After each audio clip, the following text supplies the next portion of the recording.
चलिए शुरुआत करेंगे अहम खबर के साथ। रामपुर से रुकने पार्लियामेंट आजम खान, उनकी अहलिया तजीन फातिमा और बेटे अब्दुल्ला आजम को आज सख्त सिक्योरिटी के बीच रामपुर कोर्ट में पेश किया जाएगा। अदालत में आजम खान, उनकी अहलिया और बेटे समेत सीतापुर जेल में मुंतकिल किए जाने के मामले पर सुनवाई है। आजम खान को सीतापुर जेल भेजने पर उनके वकील ने अर्जी दाखिल की थी, जिस पर 29 फरवरी को सुनवाई हुई थी और इसके बाद मामले की अगली तारीख 3 मार्च तय की गई थी।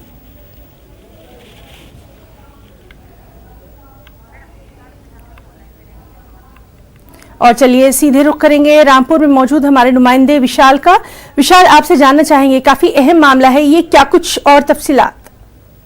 जी बिल्कुल, मैं आपको बताना चाहूंगा क्योंकि ये सपा के कद्दावर नेता आजम खान से जुड़ा हुआ मामला है और उनके बेटे अब्दुल्ला आजम, जिनका 2 जन्म प्रमाण पत्र का मामला है, जिसको लेकर के आजम खान, उनकी पत्नी और बेटे को जेल हुई है। तो अभी वो रामपुर जेल, उनको कोर्ट ने रामपुर न्यायालय जेल में भेजा था, लेकिन यहाँ से उनको सीतापुर जेल में शिफ्ट कर दिया गया था। आज उनकी फिर क्या कहते हैं, इसी मामले को लेकर के जो जमानत अर्जी याचिका लगाई गई थी उस पर सुनवाई होनी है, जिससे पहले तो आजम खान और उनकी पत्नी दोनों की ज्वाइंट याचिका लगी थी, लेकिन अब जो है तीनों की अलग अलग याचिका लगी है। तो तीनों की जमानत याचिका पर आज सुनवाई होनी है और अब देखना ये होगा, क्योंकि आजम खान एक कद्दावर नेता है और उनको भारी सुरक्षा के बीच जो उनको क्या कहते हैं सीतापुर से जेल से जो है रामपुर कोर्ट लेकर आया जा रहा है। जी विशाल, इस सब के बीच में ये भी देखने में आया था कि उनकी जो अहलिया हैं, यानी उनकी जो पत्नी है, उन्होंने तबीयत खराबी की भी शिकायत दर्ज करवाई थी। इन तमाम मामलों को देखते हुए आज की ये सुनवाई काफी अहम। बिल्कुल, क्या कहते हैं, पिछली बार जब क्या कहते हैं सीतापुर से उनको रामपुर जेल लाया जा रहा था तो उनकी पत्नी की काफी तबीयत खराब थी, उन्होंने कहा था मेरी तबीयत खराब है, लेकिन उसके बाद भी जो था काफी देर बाद उनको क्या कहते हैं फिर वो रामपुर आई। आज जो है मतलब सूत्रों से पता यही चला है कि आजम खान की पत्नी नहीं आ रही है, बल्कि आजम खान खुद और उनके बेटे अब्दुल्ला आजम दोनों ही पेशी पे आ रहे हैं। जी विशाल, बहुत बहुत शुक्रिया आपका तमाम तर जानकारी के लिए। एक और बेहद अहम खबर, तेलंगाना में कोरोना वायरस का मामला रोशनी में आने के बाद कर्नाटक में हाई अलर्ट है। कर्नाटक वजीर सेहत बी श्रीरामुलु ने आज इस सिलसिले में हंगामी मीटिंग तक तलब कर डाली है। उन्होंने कहा कि कोरोना वायरस मुतासरा शख्स के साथ सफर करने वालों की तिब्बी जांच की जा रही है, हत्ता कि मुतासरा शख्स के अहले खाना की भी तिब्बी जांच की गई है। गुज़िश्ता रोज बेंगलुरु से हैदराबाद आए फर्द की जांच की गई तो वो कोरोना वायरस पॉजिटिव पाया गया। और हमारे साथ मौजूद हैं बेंगलुरु से हमारे रिपोर्टर रऊफ अहमद हलूर। रऊफ, आपसे जानना चाहेंगे, काफी अहम मामला है और लगातार जो हुकूमत है वो इस सिलसिले में बेहद अलर्ट पर है, लोगों से भी खासी एहतियात बरतने की बात की गई है। इस खास मामले में अभी तक क्या कुछ पेशरफ्त? जी देखिए, अभी 12:30 बजे एक इमरजेंसी मीटिंग तलब की गई है। ये हंगामी मीटिंग रियासत के वजीर सेहत श्रीरामुलु ने तलब की है। तमाम महकमे के तमाम अफसरों को उन्होंने तलब किया है और डॉक्टरों के साथ एक अहम मीटिंग इस ताल्लुक से हो रही है।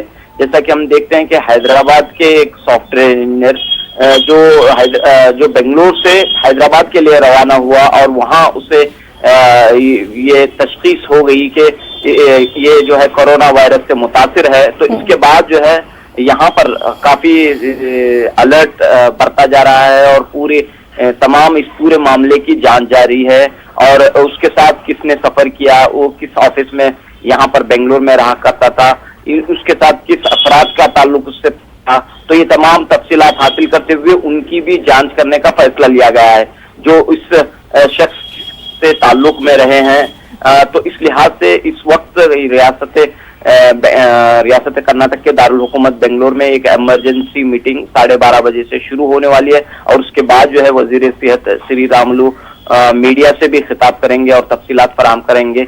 तो बहरहाल यहाँ पर एक तरह से आज से जो है ज्यादा एहतियात बरता जा रहा है। इससे पहले भी जो है एहतियाती इकदामात यहाँ के बड़े सरकारी अस्पतालों में किए गए हैं, लेकिन अब एक कंफर्मेशन आने के बाद, इस मर्ज की तशखीस होने के बाद ज्यादा मजीद एहतियात बरता जा रहा है ना। जी रऊफ, जिस तरह से हम देख रहे हैं कि लोगों में कोरोना वायरस को लेकर जो है एक तरह का खौफ पाया जा रहा है, तशवीश पाई जा रही है और ऐसे में इस तरह की खबर का सामने आना, अब जरूरत यही है कि हुकूमत हर मुमकिन कोशिश यही करे कि लोग पैनिक ना हो, बल्कि उनके बीच में एहतियात बरतने की बात ज्यादा की जाए।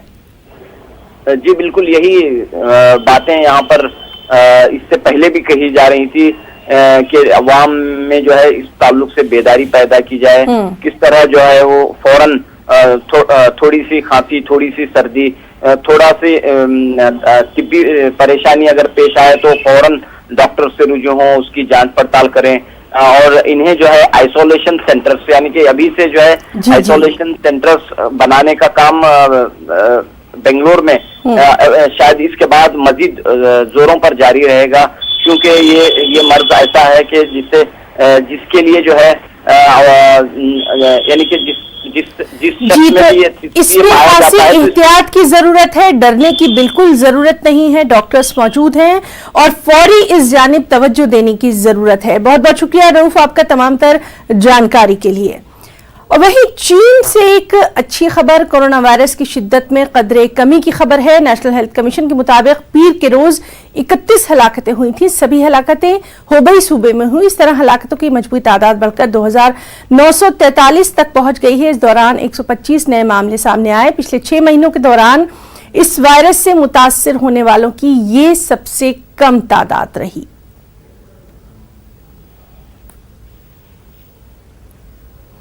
वहीं अमेरिका में भी कोरोना वायरस से अब तक 6 अफराद हलाक हो चुके हैं। क्रिकलैंड अस्पताल में इलाज के दौरान कोरोना वायरस मुतासरा की मौत हो गई है।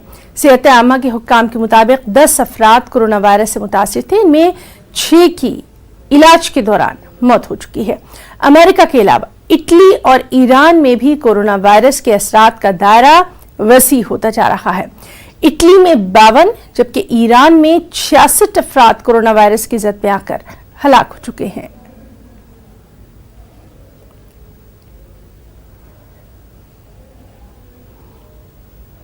और चलिए अब हिंदुस्तानी सियासत की कुछ अहम खबरें भी। दिल्ली के तीसरी बार वज़ीर आला बनने के बाद आज पहली बार पीएम मोदी से अरविंद केजरीवाल मुलाकात करने वाले हैं। मुलाकात 11 बजे होगी। बताया जा रहा है कि दिल्ली तशद्दुद के ताल्लुक से वज़ीर आला केजरीवाल वज़ीर आज़म मोदी से मिल रहे हैं।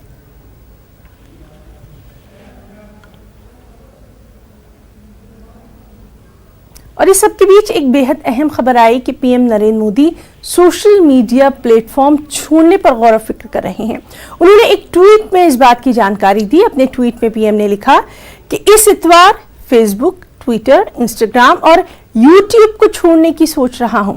और इस पर राहुल गांधी ने पीएम के सोशल मीडिया को तर्क करने के ऐलान पर तंज किया। उन्होंने अपने ट्वीट में लिखा कि पीएम मोदी नफरत छोड़िए, सोशल मीडिया नहीं। वाज़ेह है कि पीएम मोदी को ट्विटर, इंस्टाग्राम, फेसबुक पर करोड़ों लोग फॉलो करते हैं। बताया जा रहा है कि पीएम मोदी इस सिलसिले में कुछ नया ऐलान भी करने वाले हैं।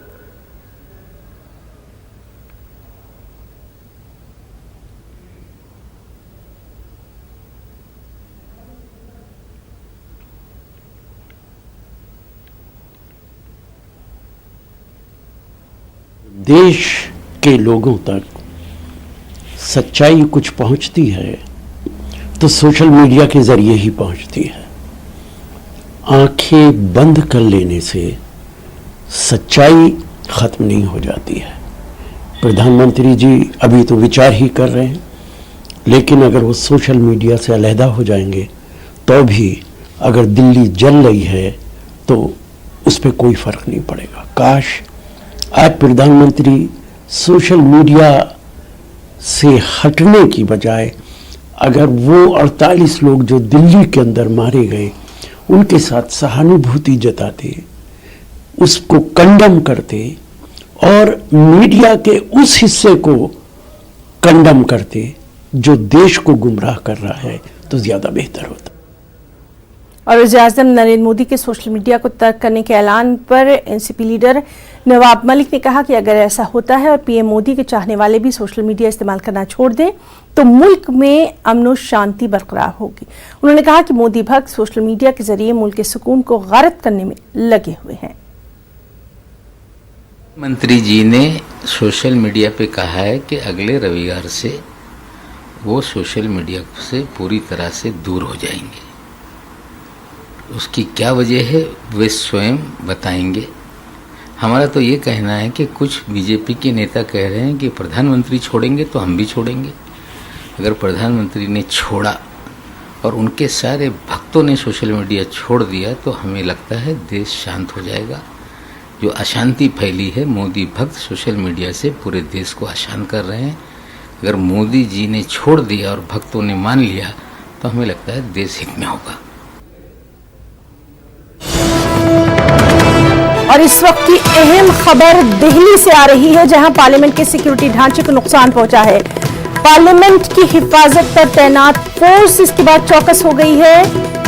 बीजेपी एमपी की कार ने स्पाइक्स को नुकसान पहुंचाया है। सिक्योरिटी गेट नंबर 1 पर यह हादसा रोनमा हुआ और इसी के बाद सिक्योरिटी अमला सरगर्म हो गया है।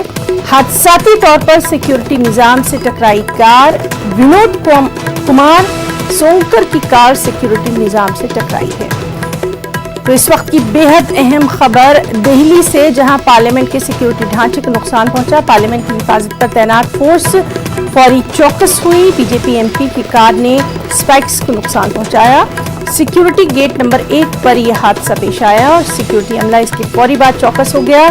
हादसाती तौर पर सिक्योरिटी निजाम से विनोद कुमार सोनकर की ये कार टकराई है। सिक्योरिटी सिस्टम जो है उससे जा टकराई विनोद कुमार सोनकर की कार।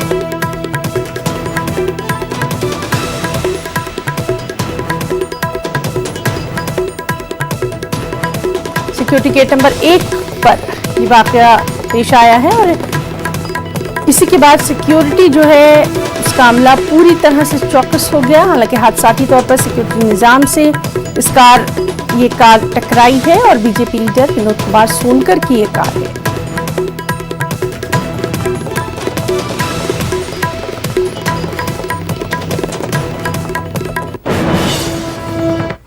इस सबके बीच पार्लियामेंट के बजट इजलास का दूसरा मरहला पीर से शुरू हो चुका है। पार्लियामेंट में दिल्ली तशद्दुद के ताल्लुक से आज भी अपोजिशन मरकज को घेर सकती है। वज़ीर दाखिला अमित शाह से इस्तीफे की आज भी मांग की जा सकती है। कल दोनों ऐवानों में दिल्ली तशद्दुद पर जबरदस्त हंगामा देखने में आया था। पार्लियामेंट के इजलास का दूसरा मरहला 3 अप्रैल तक जारी रहने वाला है। बजट इजलास का पहला मरहला 31 जनवरी को शुरू हुआ था। इसमें सीए पर जबरदस्त हंगामा देखने में आया था।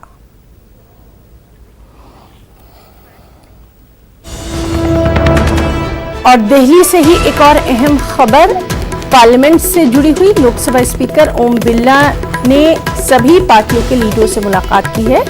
दिल्ली तशद्दुद पर पार्लियामेंट में आज भी हंगामे के आसार को देखते हुए हाउस को किस तरह से बेहतर ढंग से चलाया जाए, इसी के लिए ये अहम मीटिंग ओम बिरला ने ली है और इस मीटिंग में उन्होंने सभी अरकान से कार्रवाई को पुरअमन तौर से चलाने में मदद की अपील की है।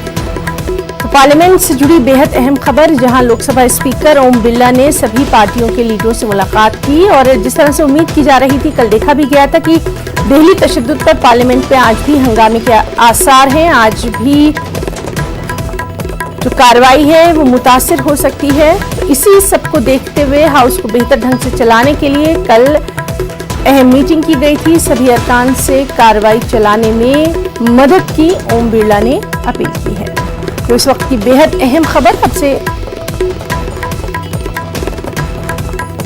कुछ ही देर बाद पार्लियामेंट की कार्रवाई शुरू होने वाली है और इसी को देखते हुए ओम बिरला ने मीटिंग तलब की। हमारे साथ दिल्ली से मौजूद है हमारे रिपोर्टर अनूप गुप्ता। अनूप, आपसे जानना चाहेंगे, आज भी बजट सेशन के हंगामा खेज होने के पूरे आसार हैं। उस सब को देखते हुए ओम बिरला ने जिस तरह से ये मीटिंग तलब की है, काफी अहम। अनूप।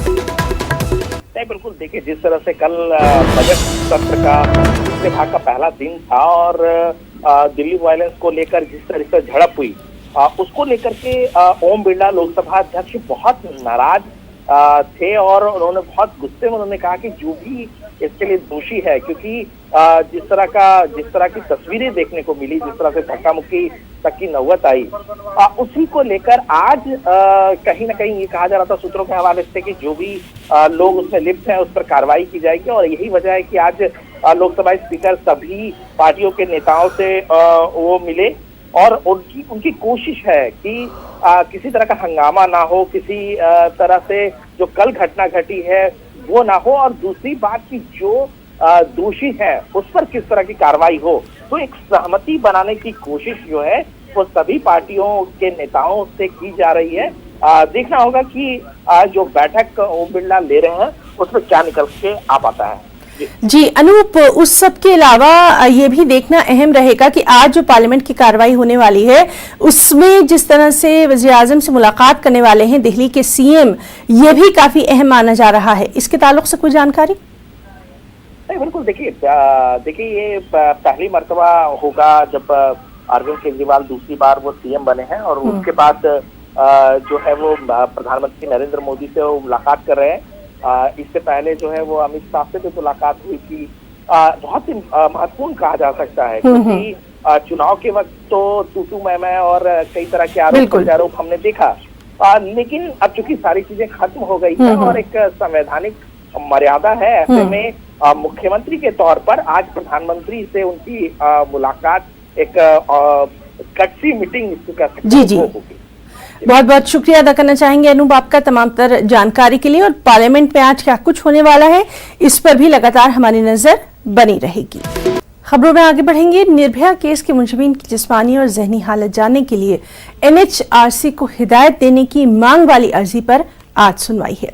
ये सुनवाई दिल्ली हाईकोर्ट में होना है। इस मामले में कसूरवार अक्षय, विनय और मुकेश की रहम की अपील खारिज हो चुकी है, जबकि पवन गुप्ता की रहम की अपील सदर जमहूरिया के पास ज़ेर गौर है। वाज़ेह रहे कि कल पटियाला हाउस कोर्ट ने निर्भया इस्मत दरी और कत्ल के मुजरिमीन के लिए जारी डेथ वारंट की तामील पर रोक लगाने से इनकार कर दिया था। इस बीच मुजरिम पवन गुप्ता ने एक बार फिर सदर जमहूरिया से रहम की अपील की थी। इससे पहले डेथ वारंट पर रोक लगाने की पवन गुप्ता की अर्जी सुप्रीम कोर्ट ने ठुकरा दी थी।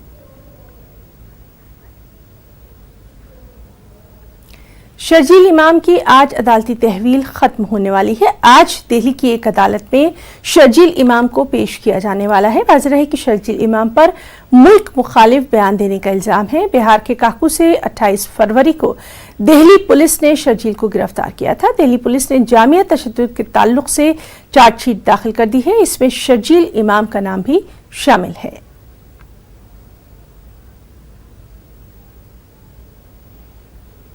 और मुस्तफाबाद असेंबली हल्के के नेहरू विहार इलाके की एक गली में मुस्लिम समाज के अफराद रातों को जागकर मंदिर की हिफाजत कर रहे हैं। उन्हें डर है कि अंधेरे का फायदा उठाकर कहीं शरपसंद मंदिर को नुकसान पहुंचाने की कोशिश न करें, और इसीलिए इलाके के तमाम मुसलमान भाइयों ने खुद मंदिर की हिफाजत करने का ये बीड़ा उठाया है। मैं इस वक्त मुस्तफाबाद विधानसभा के नेहरू विहार में हूं और जो हिंसा हुई है उसको लेकर के लोगों में इतनी दहशत है कि रात भर जग करके पहरेदारी खुद कर रहे हैं। मैं आपको इस विजुअल में दिखाना चाहता हूं, इस स्क्रीन में, कि आधी रात हो चुकी है और यहाँ पे जो लोग हैं, यहाँ हिंदू भी हैं और मुस्लिम भी हैं, दोनों समुदाय के लोग आपस में यहाँ बैठ करके रात में अपनी हिफाजत कर रहे हैं। लगातार दिल्ली सरकार भी, अभी मैं आपको कुछ देर पहले दिखाया, दिल्ली सरकार कुछ दूर पर यहाँ पे जो ईदगाह है वहाँ भी राहत कैंप लगाए हुए है। लेकिन यहाँ के जो स्थानीय लोग हैं, आपका क्या नाम है? मोहम्मद आरिफ जी। तो आप यहाँ बैठ के, जो इतनी रात हो रही है, क्यों बैठे हुए यहाँ? देखिए यहाँ पर है मंदिर, ये रहा। किसी वजह से कोई आदमी लड़ाई झगड़ा करने के लिए कुछ कर दिया प्रदर्शन, तो सारे कौम बदनाम हो जाएगी। इस वजह से हम खुद रखा रहे हैं, वहाँ हिंदू रखा लेते हैं, उधर दोनों, यानी हम इधर रखा रहे हैं, वो उधर रखा रहे हैं। इस वजह से हमारी गली के अंदर सेफ रहे, कोई बाहर का आदमी नहीं आवे, इसलिए हम यहाँ बैठे। जैसा कि आरिफ भाई ने कहा कि मैं यहाँ अपनी हिफाजत कर रहा हूँ और यहाँ से कुछ दूरी पर, यानी 10 कदम की दूरी पर आप देख सकते हैं कि मंदिर भी है, वहाँ भी हिंदू समुदाय के लोग अपनी जान माल की हिफाजत खुद कर रहे हैं। और जिस तरह से लगातार जो पिछले कई दिनों पहले दिल्ली में जो हिंसा हुई थी, उसको लेकर के एक अलग तरह का माहौल है। हालांकि धीरे धीरे जो हालात हैं वो सामान हो चुके हैं और आम जनजीवन जो है वो जिंदगी पर लौट चुकी है, पटरियों पर लौट चुकी है और सामान्यतः जो पहले थे उसी तरह का हो चुका है। कैमरामैन गौरव गिरी के साथ निरंजन सिंह, न्यूज़ 18 दिल्ली। और गाजियाबाद से अहम खबर, सोशल मीडिया पर इश्तियाल अंगेज पोस्ट के मामले से जुड़ी हुई मुलजिम सोनू बत्रा को पुलिस ने गिरफ्तार कर लिया है। सिरहानी गेट पुलिस ने सोनू बत्रा को गिरफ्तार किया है। तो लगातार दिल्ली जो तशद्दुद हुआ था और उसके बाद से अफवाहों का बाजार गर्म हुआ था तो लगातार दिल्ली पुलिस ये कह रही थी कि वो सोशल मीडिया पर इस तरह की अफवाहें फैलाने वालों पर कड़ी कार्रवाई कर रहे हैं, कड़ी नजर रखी जा रही है। तमाम तर व्हाट्सएप ग्रुप है वो भी कड़ी निगरानी में ही है। और इस वक्त की ये बेहद अहम खबर कि सोशल मीडिया पर इश्तियाल अंगेज पोस्ट के मामले में मुलजिम सोनू बत्रा को पुलिस ने गिरफ्तार किया है। सिहानी गेट पुलिस ने सोनू को गिरफ्तार किया है और इसी तरह से हम लगातार देख रहे हैं कि कल भी पुलिस ने कार्रवाई की थी और अफवाहें फैलाने वाले 2 लोगों को पुलिस ने हिरासत में लिया था। साथ ही साथ सोशल मीडिया पर खासकर नजर रखी जा रही है। सोशल मीडिया पे जितने भी व्हाट्सएप ग्रुप हैं या फिर इस तरह के इश्तियाल अंगेज जो पोस्ट हैं उन पर अब दिल्ली पुलिस की कार्रवाई लगातार जारी है।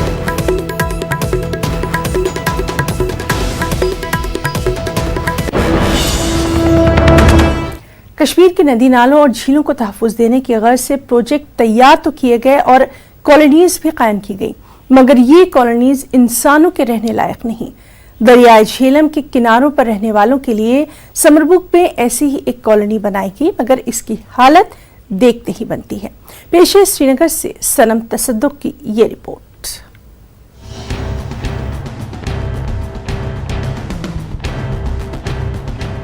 ये तस्वीर किसी झील की नहीं बल्कि श्रीनगर से महज कुछ किलोमीटर दूर समरबुग कॉलोनी की है। इस कॉलोनी में मुकीम तकरीबन 275 कुंबे परेशानी की हालत में जिंदगी गुजारने पर मजबूर हैं। इन लोगों को साल 2006 में हाईकोर्ट के हुक्म के बाद श्रीनगर के चूटकोल और जहलिम के किनारों से हटाया गया था, लेकिन कोर्ट ने इनके लिए बेहतर बंदोबस्त और हर सहूलत फराहम करने की हुकूमत को हिदायत जारी की थी। इस प्रोजेक्ट को मरकजी मुआवनत से अंजाम दिया जाना था और तब मरकजी सरकार ने 8 करोड़ रुपए फराहम किए थे और उस वक्त की रियासती हुकूमत ने भी 1 करोड़ रुपए जारी किए थे, लेकिन ये प्रोजेक्ट अधूरा छोड़ दिया गया। यहाँ रहने वाले लोगों को शदीद मुश्किलात से दो चार होना पड़ रहा है।